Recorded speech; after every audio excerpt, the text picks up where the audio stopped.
Welcome back. Welcome back. This is Podcast with G with another episode. I'm going to be honest, y'all. I lost count, but hey, we here. It's 2026, and I think it's no better way to start it off with a very special, influential guest of mine. Right here to my right, we have Mr. Andreas Cooke, Mr. Banked Out Radio Show. All those things. How you doing today, sir? How's it going? I ain't doing good, man. It's new year. Trying to, get this health under control. But, besides that, working on new stuff. I always got some, I'm working on and elevating, taking my, Banked Out Radio Show and... You can continue, sir. Oh, no. I'm just saying, just taking Banked Out Radio Show and Banked Out Marketing, because that's what I build everybody under anyway, to a whole new level. So... Great. Good. Yeah, always working on stuff. Man, we about to get ready to get into it, man. I always like to give a layout of my guests. This is a platform where you can share your experiences, your career, your story. Yeah. However you choose to share it, right? Yeah. So I think I want to start from the beginning. Where are you from? Are you a Macon, Georgia native? No, originally from Nashville, Tennessee. Wow. Yeah.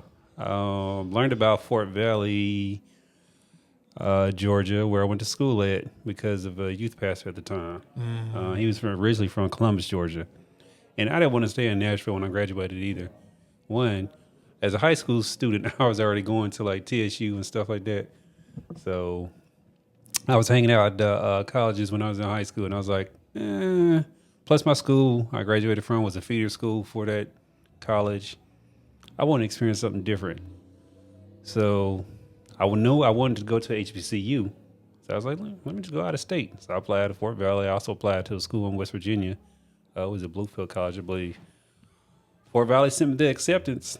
I went ahead and sent them a deposit for, housing and stuff. And then a week later, I got the acceptance for Bluefield. Originally, though, I got accepted to Milwaukee Institute of Art because I used to draw. Wow. Yeah, and I was like, as a senior, I didn't feel like drawing anymore. I lost a passion for drawing. Like I tried drawing the other day. I can't even draw stick people anymore. So, Oh man. I just lost the passion for it. But I knew that my new passion at the time was business, and I wanted to do something in marketing. So that's why I went to Fort Valley because they have the marketing program. So I went down there, and did that. Met, former spouse down there, and she was from Macon, and that's how I landed in Macon. Right. So I think my first question where it takes me is you say you started out drawing. You thought being an artist was going to be your thing, or I did at first, but I just lost the passion for it. Like I had got like different scholarships where I had got free classes and taught and mentored by artists that were there at the time, where I was like participating in murals with them and all that.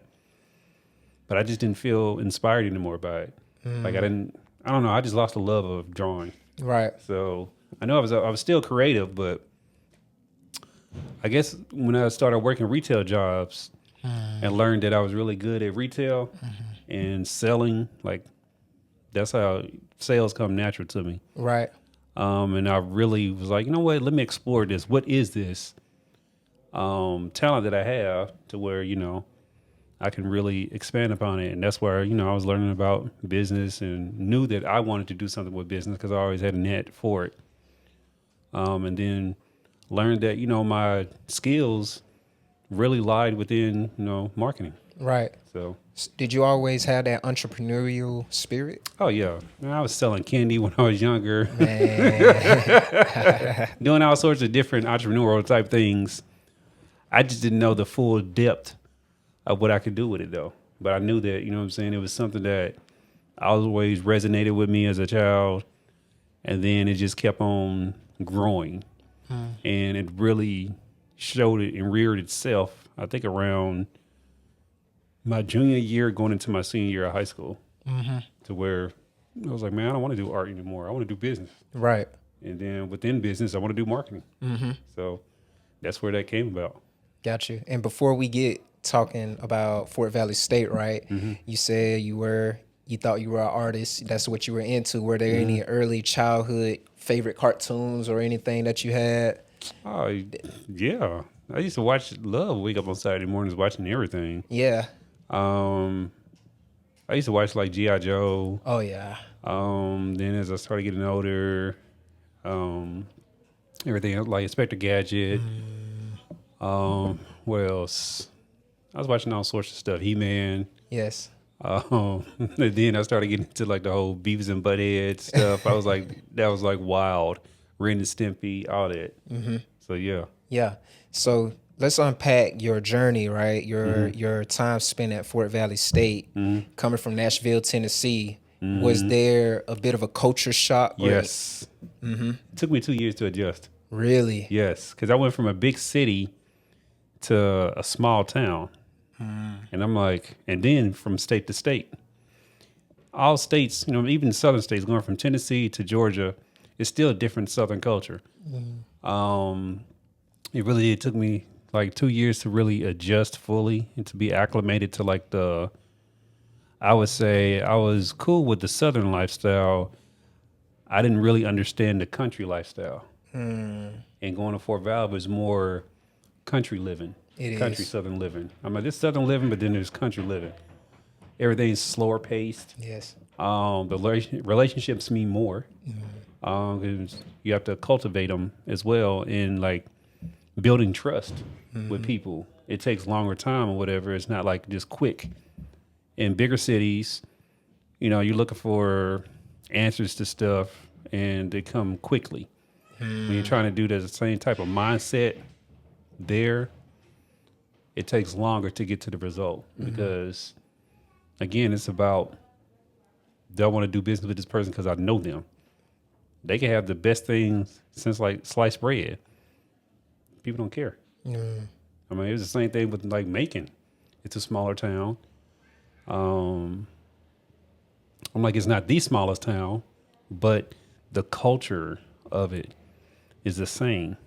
Of, we don't want to do business with you unless we know you, and you have to put in that work for people to know you. And Yes. bigger, places, Atlanta, New York, whatever. It's all go, go, go, go, go, go.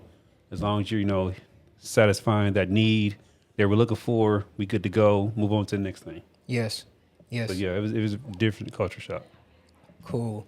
So again, you earned your bachelor's degree in business administration, and you concentrated in marketing. Yes. Right. So we made that transition. You started getting into your professional career as an intern for a small private counseling practice. Can you talk about that right quick? Yeah. I'm like, it was something that was introduced to me through the relationship I had at the time. And I was like, okay, small business. I don't know I needed to do an internship with my business. That's actually how I got into it. I started working for the guy. And then I also used my work experience as part of my internship. So part of my hours counted towards that and the other hours I got paid for. And I wanted to apply what I was learning in school directly to the small business to see what type of impact I could make. And that's how I was able to do that. And I'm like, it was cool because you get to see how business is really ran, especially when it's a small business, and how decisions will affect that small business, as opposed to bigger businesses that have departments, they have, all these different processes you got to go through, way more red tape to get stuff accomplished. And you don't necessarily know how your decision that you're trying to implement will impact the business overall because you don't get to see everything. It's just a different type of feel. So I was like, I wanted the challenge, and it was a cool challenge to, go after and, get the experience with. Right. So let's speak on the importance of internship, right? Because if we're looking at our climate today, a lot of people, it's different opinions that's out there. You got a group of people that say people don't want to work because they don't believe. I remember reading an article, right? And this is just what just popped up in my mind, very fresh. It says people do not want to work because they no longer believe hard work can earn you the lifestyle that you want to live. And a lot of that is due to economy, inflation, cost of living, and housing has is risen, Yeah. right? But how I try to tie this back into internship is about building a relationship, getting your foot into the door, right? And once Yeah. your foot in the door, that's where your social skills and how you treat people and look out for them. That's where you should start applying it. This Yeah. is me speaking to a younger Yeah. person. You know what I'm saying? So, what I would like for you to see, can you create a thought for you, like the importance of internship?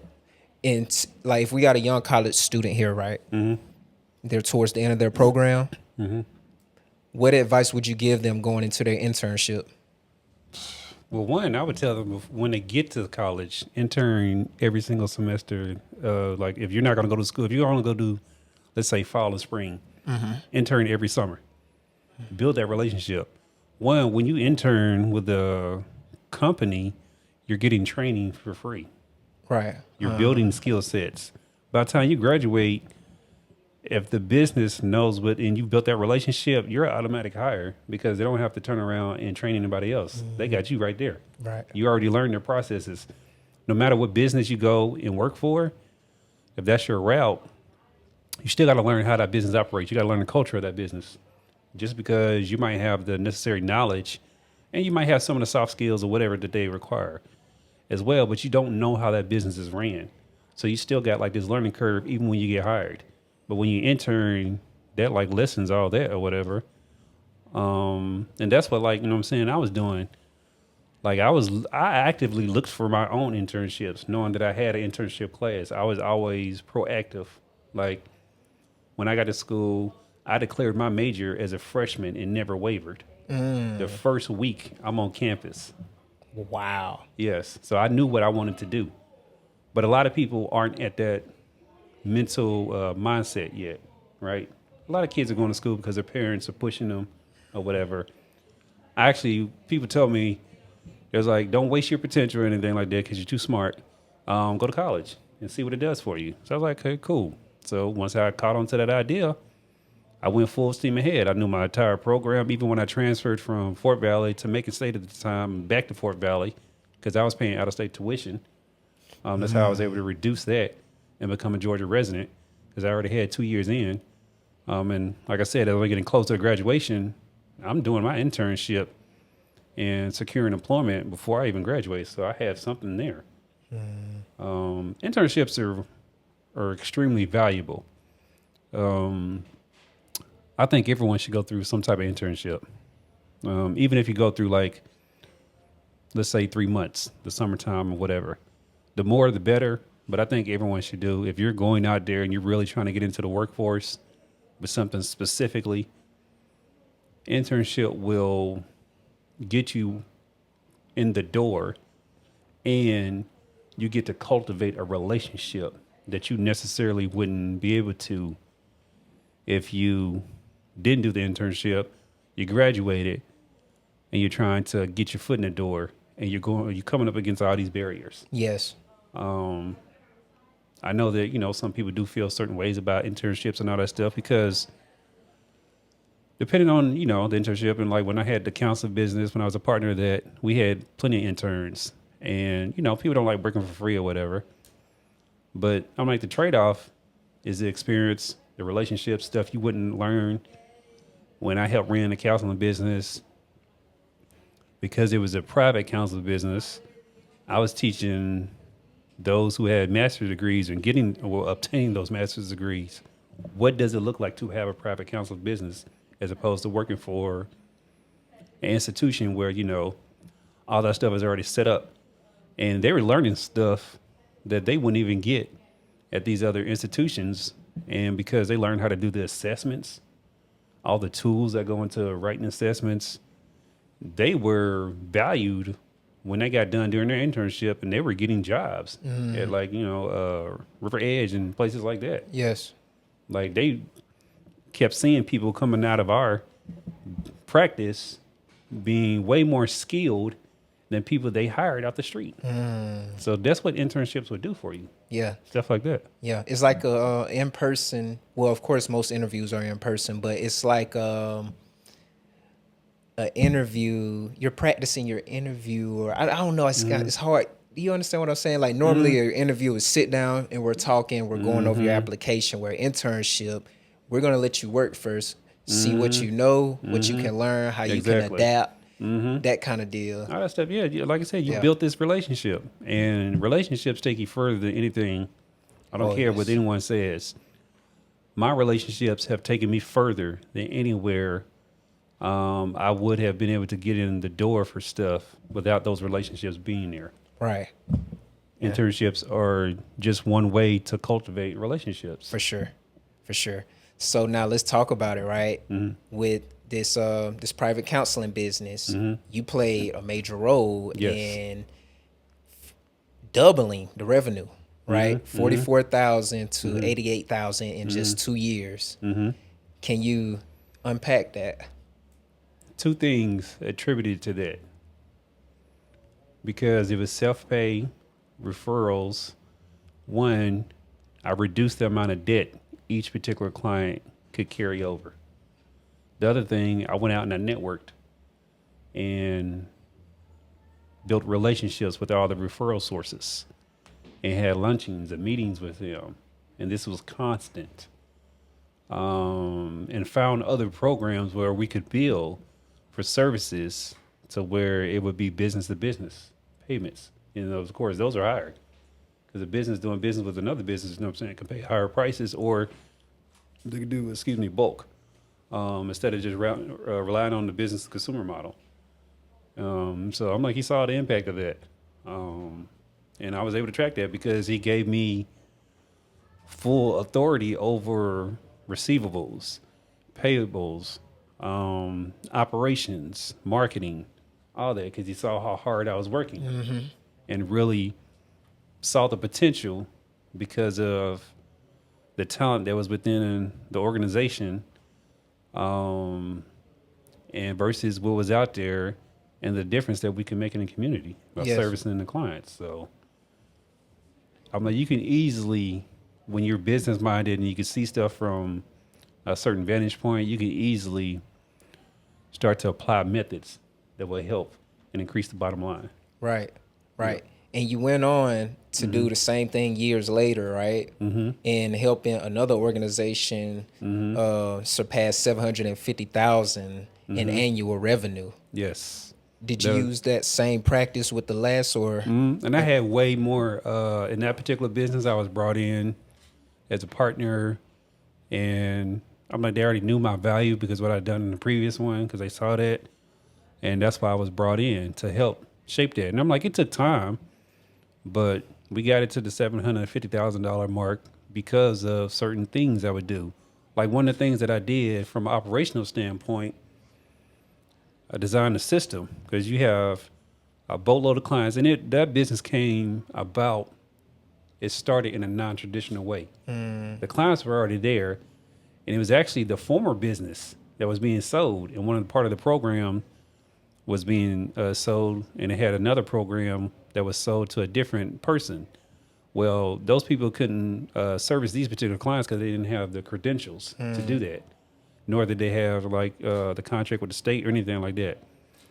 So this business was created. All you got to do is just get the name and everything going. But from day one, you had clients, and we had like 4 different locations we started off with. I had to go through, see whether or not they were profitable, because I didn't get advance notice to be able to look at all the books. And had I known, that information at the time, I would have told them like, this is going to be a tough road ahead because it wasn't even profitable. You had debt. We had people that we took on as far as payroll that we absorbed into the new business, because you don't have to do that. You don't have to take on the workforce. You can go find your own workforce because it's a whole new entity. But yeah, I implemented a lot of different strategies from the operational standpoint. The office manager, I gave her a clear path of how to process the client's payments and keep up with it from an accounting standpoint, and gave her jurisdiction over that. Once I created a system, showed her how to use it, track payments and all that or whatever, stay on top of them because, people will take advantage of services. That way it allowed me to work on bigger projects. And, when other things started going into motion, I can come in, help with those contracts, create another system, had other people that I kept putting up under me that I would train into how to do a lot of administrative roles that I was doing that was taking up too much time. Yes. To where I can go focus on bigger projects. Yes. And that's how you grow. Of course, you got to do other stuff too, like, minimize expenses, always look at your numbers, things of that nature, make sure you're on the right track. But you have to put systems in place. And that's what I did. So I'm like, it's just rinse and repeat. That's all it was. We got to keep this in the forefront for all the listeners out there, right? Major in business administration and minor in marketing. So you eventually started getting into a new form of art, which is podcasts, music, these industries where it's media, essentially. Yes. Can we talk about what led you to that lane there? I always loved music.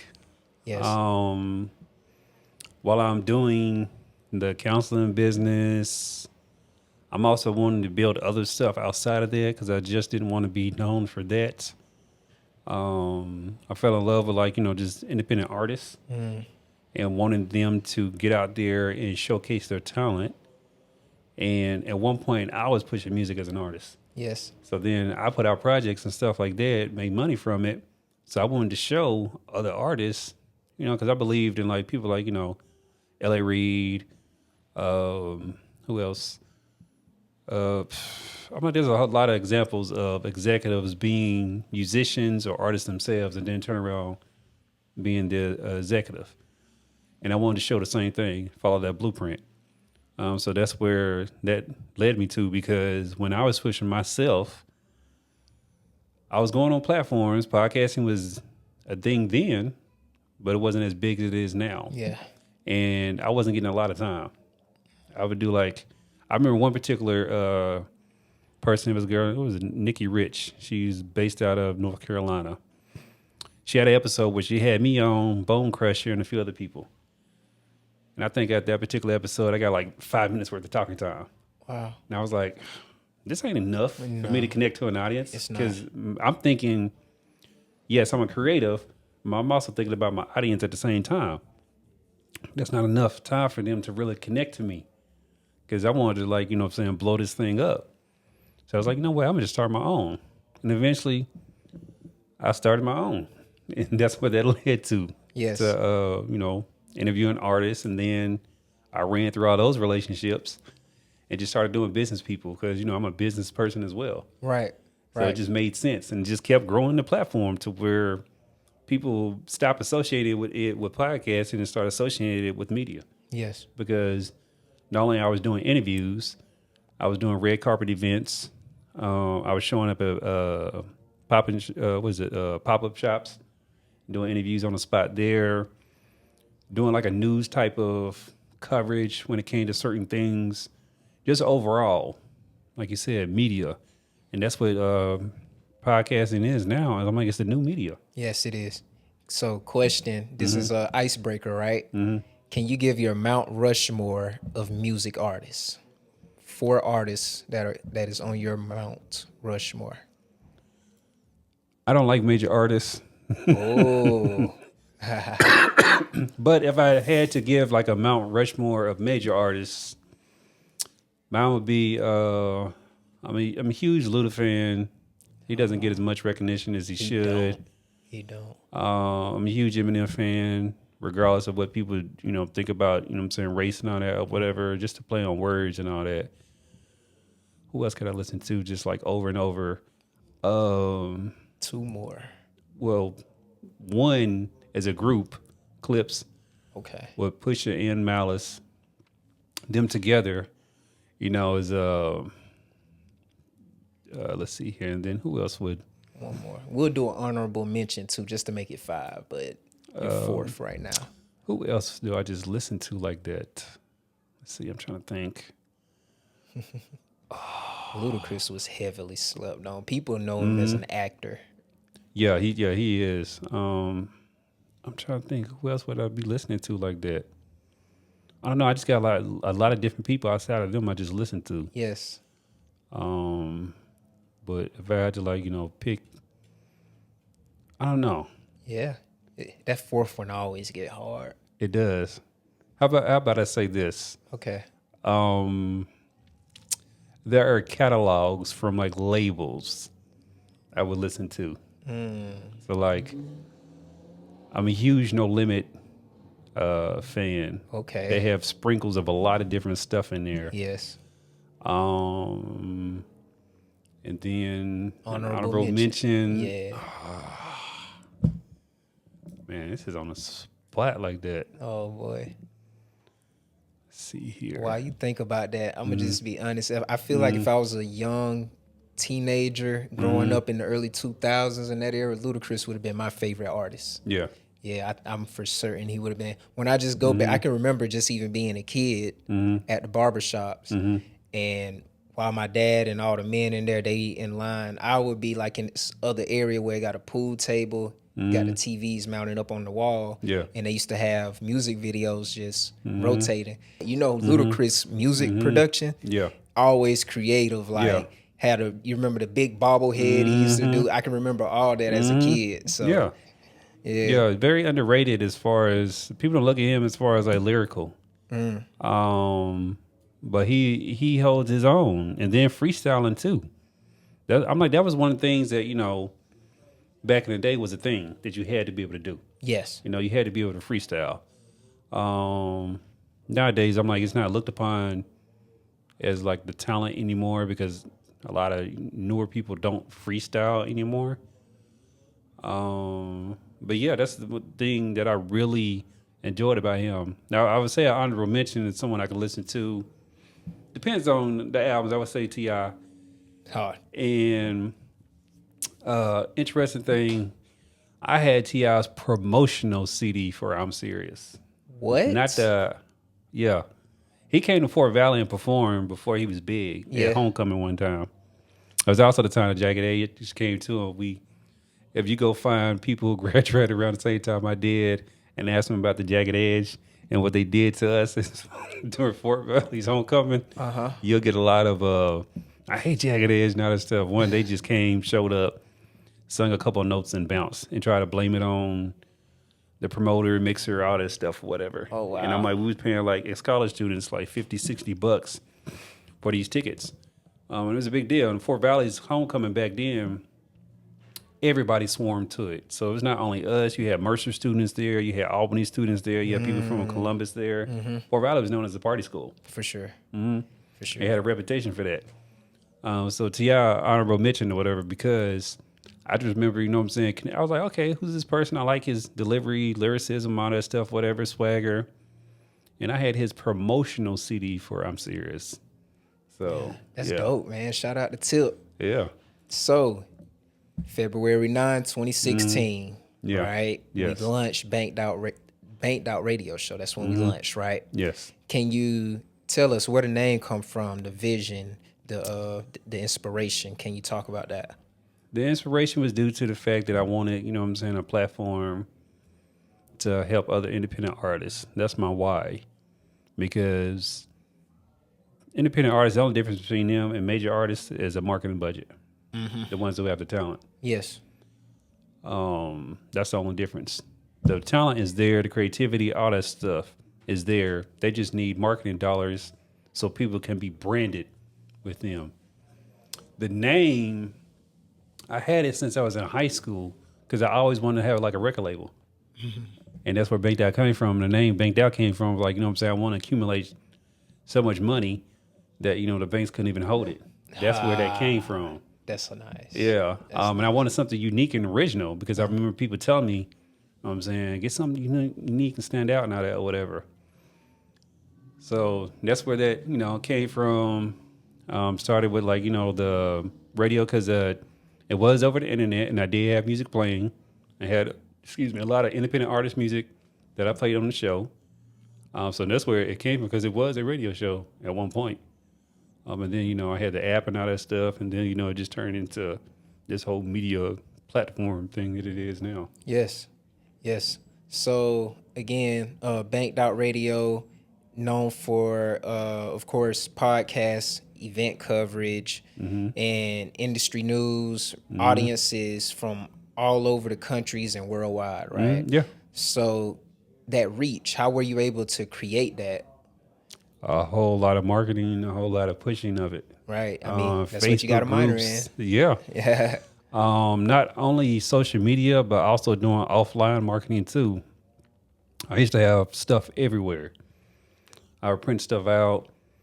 I treated it just like I did when I used to promote my own albums and stuff. Keychains, T-shirts, magnets that you can stick on, refrigerator. I learned that when you have like promo items or swag, stuff you always give away. And if it's valuable swag, people won't discard it. People throw away flyers and stuff like that. Yeah. Right? They don't care about that. Put a magnet on somebody's car. Yeah. They're going to take it home and put it on the refrigerator. Yeah. Because it's functional. Do a keychain. It costs more, but it also, retains. And the more they see it, it starts to stay in their head. Yes. So then they become familiar with it. So eventually, when the need arises, they start to look it up and be like, you know what? I'm going to check into this. Yes. Because I want to know more about it. So you create this sense of curiosity, and it helps build. And then networking. Again, relationships. Yes. That's how I was able to build it. With all these different relationships that I cultivated. Bringing people on, like you're doing. Giving people a platform to share their story. Whenever they post something, you resharing it. Business mixers, doing stuff like that. I did those. All just sorts of things that, helped and providing value to, the content itself, to where people are learning. I don't know if I sent you an email the other day or yesterday. Did you happen to look at it? Yes, I did. I had a chance to look at it. Okay, so that in itself, right? What I sent you the screenshots, that was just recently the people sent me. Oh man! And the Wanna one clip it right here, y'all. We're gonna clip it. Go ahead. yeah. So the one guy, the Anthony guy, right? He's in Ohio. And shout out to him. He was an artist as well. I've been talking to him online for over 10 years now. Never met him in person. And I want to go back and I'm going to see if I can go back and find it or whatever. But when he was heavy into artistry, he talked to me. I gave him a consultation, gave him practices that he should use as an artist to build his fan base. And at that time, like I said, we're talking about like 10 years ago, something like that. He built his streaming following to like 100,000 a year. And then the following year, he was able to hit 100,000 before the first quarter. It's all due to stuff I told him what he should do. But he also applied that. He was like, man, this stuff is like business as well. It's not just for artists. I was like, exactly. Yeah. I cultivated it for like an artist, but the principles are still business. Yes. He's able to grow. And then, like, as you saw, he said he's going to start his own podcast, and he was listening to my stuff. It was like, man, it's just motivation. I love it. You're inspiring me. Yes. The lady, what I'm saying, Deidre Moore.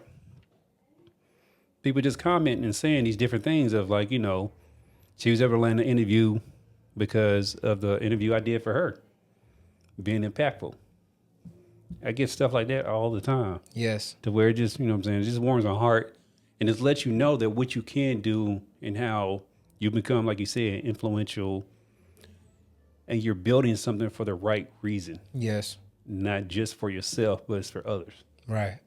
Right. So got another 2 icebreakers, and then we're going to get ready to go into, the closing remarks, right?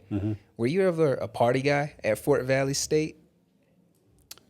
It's a party I did school now. some partying, but not a whole lot like I could have.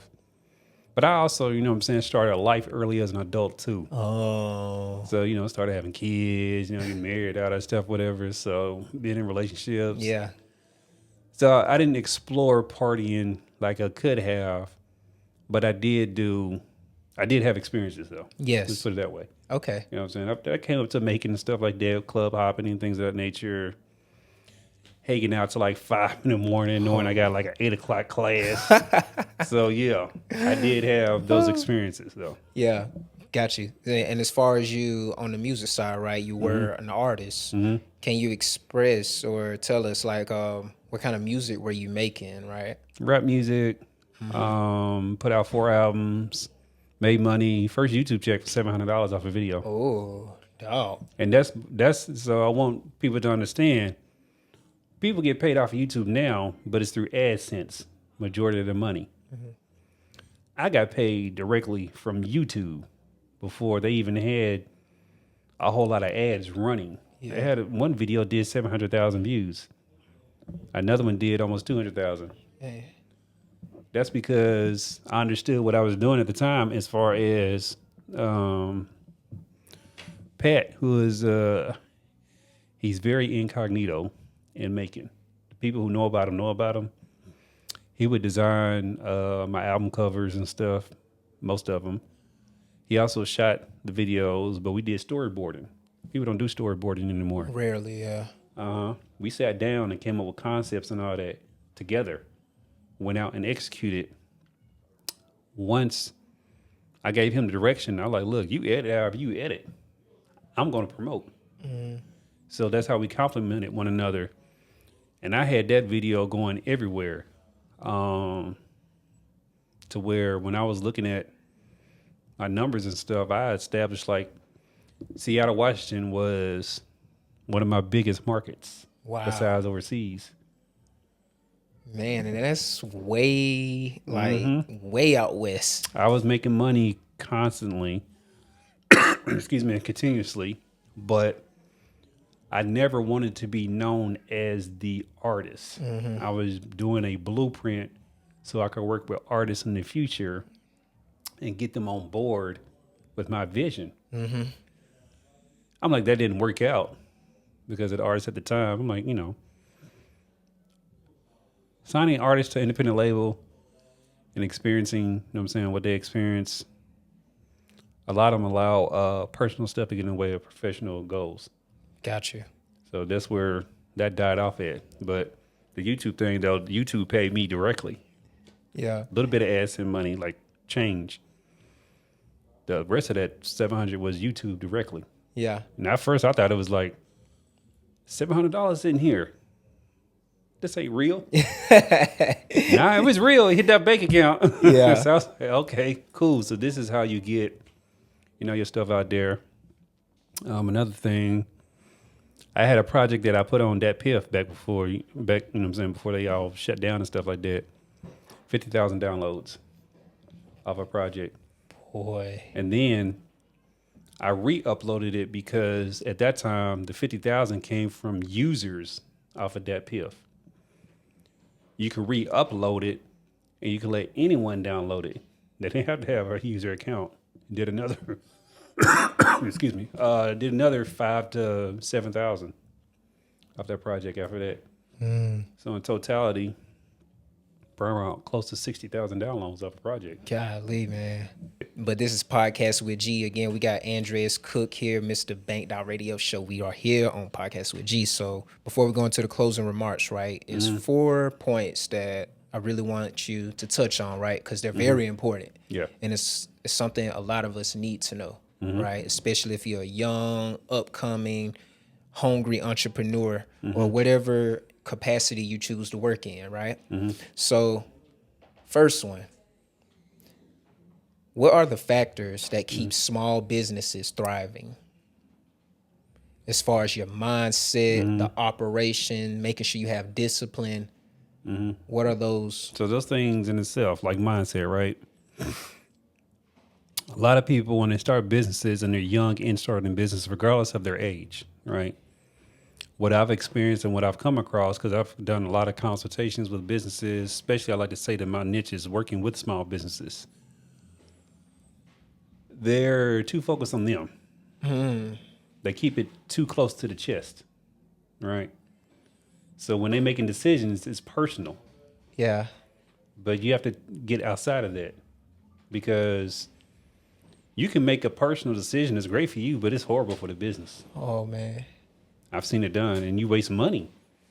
And as a small business, you need that cash flow staying consistent to be able to stay in the position to take advantage of opportunities when they come. Because you don't know when the opportunities are going to come, but you got to still be in business, though. A lot of people, they're not disciplined. So I'll give you an example. There is a hookah business, black-owned hookah business that used to be in Macon, Georgia, right there on Poplar. Yes. I met with the owners. And at this time, I was pushing like the cook shop with the hemp-based products and stuff, right? I had got them to buy the oil because the oil was a fantastic product. People loved it. I was expanding the cook shop because I wanted the business relationships because I already had some of them in different places. Like I had a spot that I was working with in Stockbridge where the cook shop was the number one seller outside of her store. And she had other products in there. Not hemp-based, but an arsenal of other product makers, or it was an artisan store. So like candles, clothes, soaps, whatever. Yes. So with the hookah business, what I kept running into with them, and I told them, y'all's hours of operations, y'all have to stay consistent with that. I understand y'all work, but when y'all get off, when y'all supposed to be here, you're not here. And people want to come in and do business with you. That's an opportunity lost. Yes. They wasn't disciplined with it. And they kept missing out on sales, even though they got paid by Netflix, because three of the businesses at the time, and Ambitious Graphics, you actually, Wayne. Shout out to Wayne. They'll tell you about this. They were one of the businesses as well, because Netflix was shooting some type of show, and because, downtown Macon is the way it is, they repainted and all that stuff and had to repaint back everyone's business and how it was. They paid everybody. I won't tell. I ain't gonna say how much they paid everybody, but it was a nice little chunk of change. Yes. But the hookah business just didn't have the discipline, even though Summerfest, or what was Ponce did? I think it was called Summerfest. She used them as one of their locations. Me and Black Male had a birthday party there, sold a lot of VIP tickets. We brought notoriety to the business so people could learn about it. They just wasn't disciplined in maintaining those hours. Yes.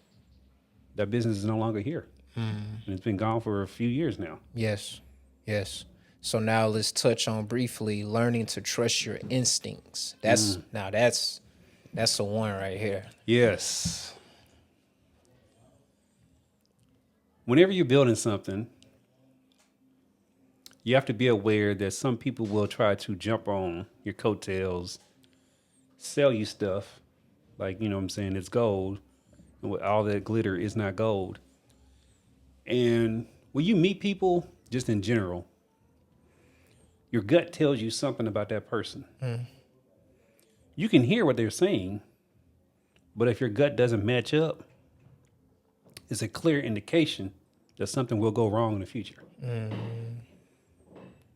A lot of us, because we have these different goals we want to accomplish, especially within business, we get so that everything is a great opportunity when it's not, because some things will turn into situations where you'll put so much work into something and then it just fizzles out. It doesn't do what you think it's supposed to do for you. You wasted all this time. You wasted resources. And you can't get time back. No. That's the one asset you cannot get back. No one can. You can make money. You can lose it. You can make it again. You can't get your time back. So you have to trust your gut.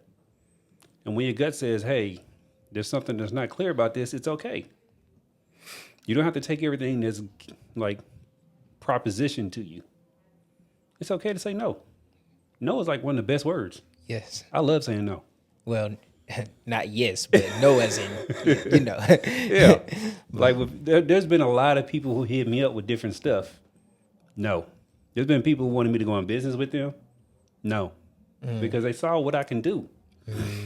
Excuse me. I'm not going to attach myself to something that I know. If they're not going to do it like I'm going to do it, it's not even worth going down that road. Why waste time? I could do bad by myself. Yes. I don't need any help with it. You have to trust your instincts. Trusting your instincts will help eliminate all the people that are not supposed to be there. Yes. Got you. 2 more talking points briefly, right? How to start over when you lose everything as an older individual. To use your experience. That's what I've had to do. I could have insulated myself.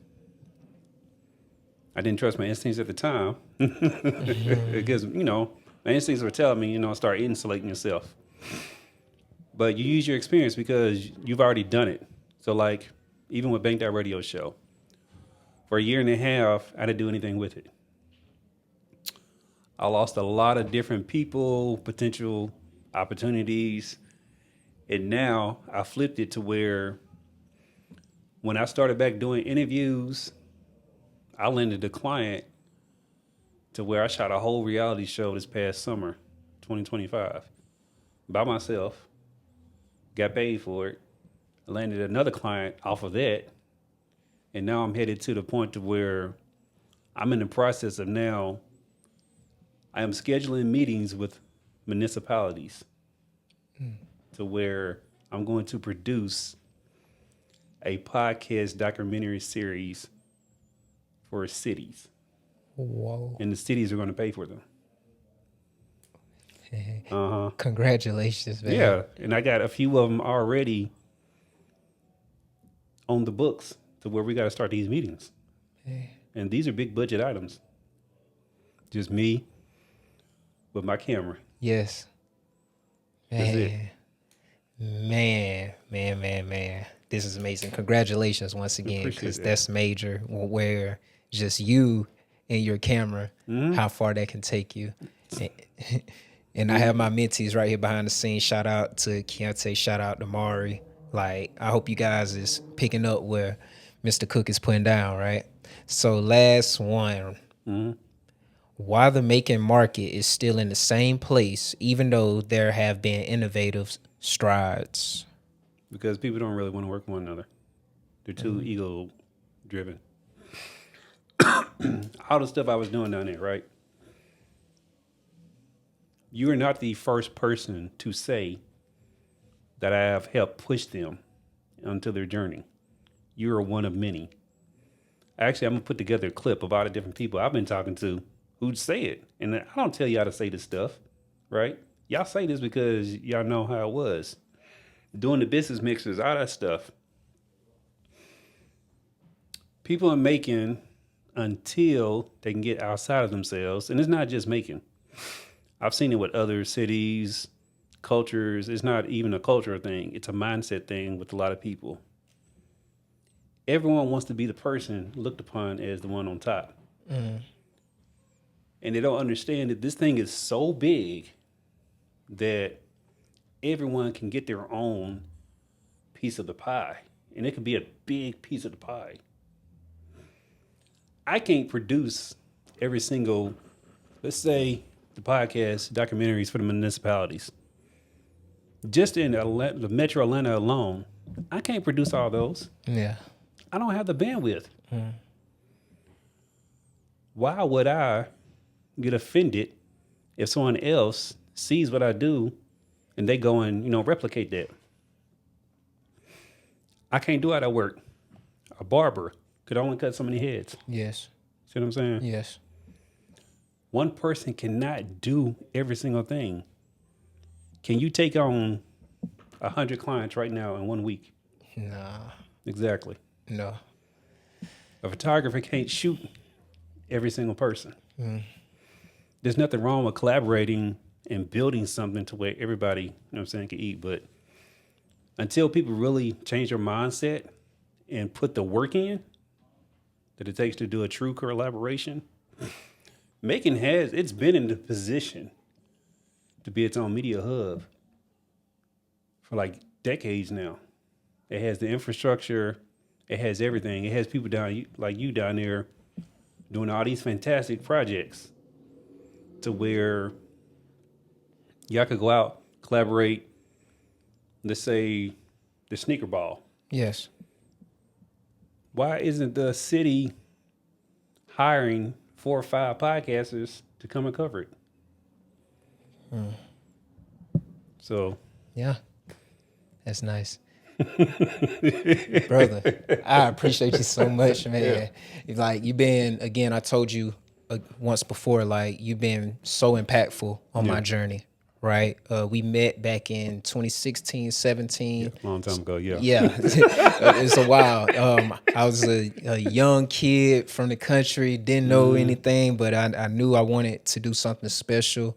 And I had work ethic and social skills and, you know, those things that's instilled in you, and just being around you, all those conversations, even, you know, the videos that we've done as me casting in them. Yes. We need to delete them, by the way. But I just appreciate you.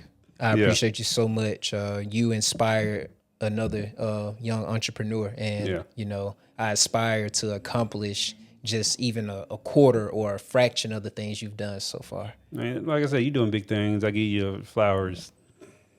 I can't wait to see what you do next. Yes. Because I know you're destined to change and impact and to inspire a whole new generation. Yes. And you don't get to meet that many people who actually have the fortitude to be able to do that. So that's where I expect you to, like, you know what I'm saying, take your place and become, like, you know what I'm saying, the new king of the kingdom, so to speak. Thank you. Again, this is Podcast with G. Thank you all for tuning in. Be sure to like, comment, subscribe, turn on the notifications. We will be back. Peace.